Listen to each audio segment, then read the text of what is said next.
So sometimes you have good days and sometimes you don't have good days. Yesterday, I was a little apprehensive, but decided to just go ahead and paint in these rocks because I thought, yeah, I think if I do that, we're heading in the right direction. And by the time it was done, I thought, it was looking good to me. I thought it was okay.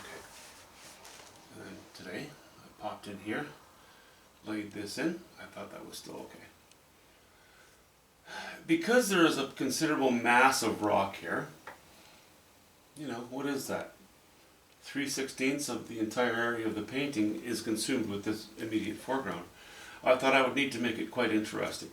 More interesting than just a whole bunch of the same colored rocks. So then I painted these rocks in.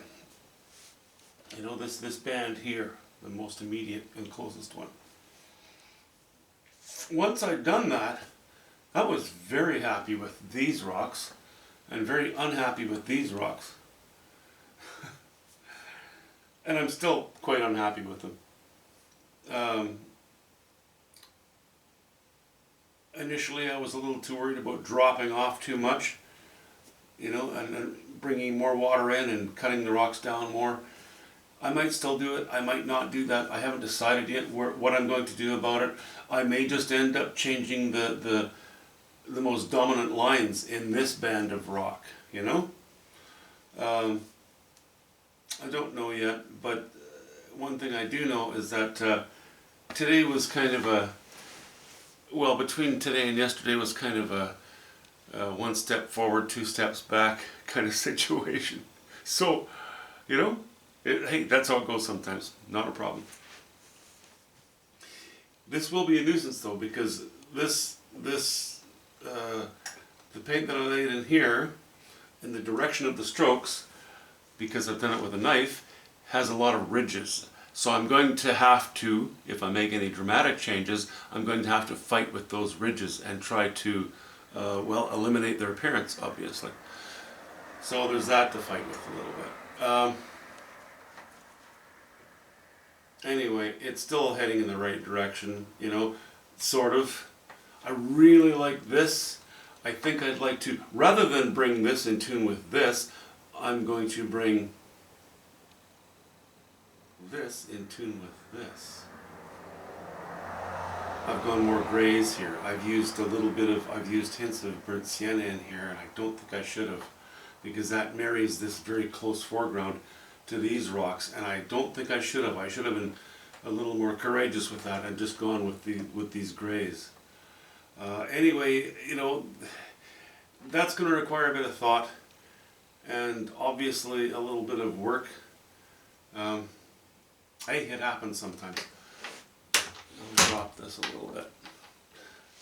A question from one of you guys that I thought was really pertinent. It was an excellent question and applies a lot of the time. It's something you always have to be thoughtful about. And that was, if I were to bring this sky up in this direction, would it not detract or draw attention away from my focal area? And yes, there's a big danger of doing that kind of thing. But I'm not planning on using as high of values or very high chromas at all going up into this direction. I'm not intending on making a mass, up here. I'm really planning on just feathering it very gently, maybe a few of these values and colors, breaking up this area a little bit, just sort of gently fading off in that direction. I wouldn't even bring these colors up as high as here. They really would only be sort of contained in this area here. So, part of what will dictate what I do with the sky is what I do with the water. If indeed I take this side down at a sharper angle, I can afford to bring this up at a sharper angle. But again, this is a hard line, this is not. This is going to be all very soft up here. And if you look at the sky on its own, I'm very happy with the sky as it is. But it needs to stay in tune with the rest of the composition, right? So that's what I'm going to try to do. So these two are very dependent on each other. we're getting there, but it's a very slow painting. It's a very slow painting. And that's partly because I have been awfully tired lately and haven't done a lot of work. And when I've done the work, I've clearly made some bad decisions down here anyway, which, again, I'll remedy. And these, these rocks too here. What is that? Like Mr. Peanut? Is that? It looks like something you'd see on. Well, you'd dig up out of a potato field, or pull out of a bag of peanuts. I don't know. It's not quite what it should be. And there are a lot of other touches. I know I said yesterday, I think I'm very happy to at least know that this distant bank is done. This is done here. But the more I look at it, the more I think, oh, I could just do a little bit here, a little bit there. And that's fine. I may do that on my step 6, as it were.